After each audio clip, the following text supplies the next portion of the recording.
Welcome to the Heartfire Rising podcast, Personal Growth in Less Than 5 Minutes. I'm your host, Danielle Pailly. Thank you for being here.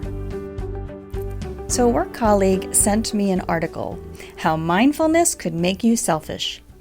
It was clickbait, and I clicked on it, and I was bristling at the title. And to be fair, it turned out to be a really good article. I'm going to post it and any research I talk about today in the description of this episode. And in this article, they identify a study where they took a group of students, asked them to participate in a mindfulness activity, and then invited them to participate in a volunteer activity. And what they found were the students who were more independent and thought in terms of I and me versus those who are more interdependent, thinking in terms of we and us, were less inclined to volunteer, leading to the suggestion that mindfulness can make you selfish.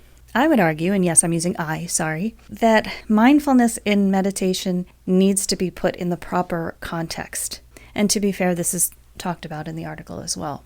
There are different types of mindfulness practices. And yes, I can see if you are very self-focused, that doing a meditation where you're focusing on yourself and your feelings could enhance that. But a good practice includes a variety of meditation. And one in particular that I use and I recommend is the loving kindness meditation.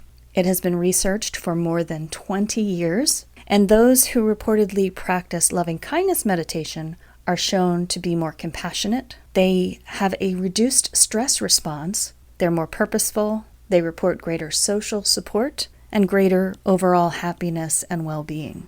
They also show fewer signs of illness, so that even if they are ill, the symptoms are less severe. So the first takeaway is not necessarily to never focus on yourself, but spend some time doing loving kindness meditations or meditations and activities where you can focus on someone else.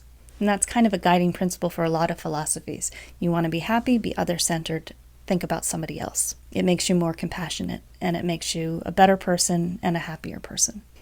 And the second component identified in the article was the dark side of mindfulness and meditation, where they talk about panic attacks, PTSD, anxiety, depression, and how mindfulness can be a trigger for people with mental health concerns. They mention that it's little talked about. I do talk about it in my classes whenever I'm teaching a group.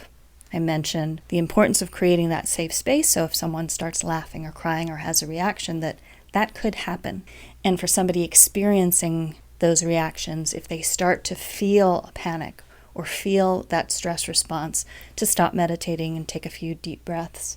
And in those cases, my recommendation would be to work alongside a mental health counselor. So I don't think the person needs to stop meditating, but they're going to approach it a little bit differently. For example, someone with PTSD might be doing a shorter practice. They might only be sitting with emotions for a short period of time and then stop and take a break, and then gradually increase it over time. And the opposite is true. I was teaching recently, and you don't always know what meditation is going to set off a trigger.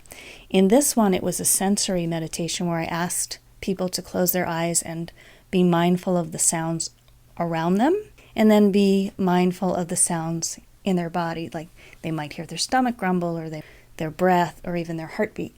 And a woman started crying, and afterwards she felt really good. I don't know the context of what she heard or what it triggered, but she felt better after.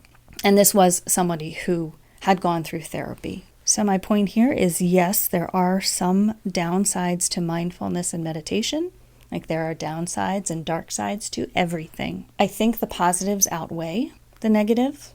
People who meditate have a better immune system. They are less stressed, and stress hits you more than just emotionally. It hits you physically and can lead to all kinds of chronic disease. So people who meditate are less prone to get physically, mentally, and emotionally sick. They tend to be more compassionate. They tend to be happier and less reactive of the world around them. For those interested, I will post a couple of loving kindness meditations in the description of this episode, and today's action item would be to try one. As always, thanks for being here.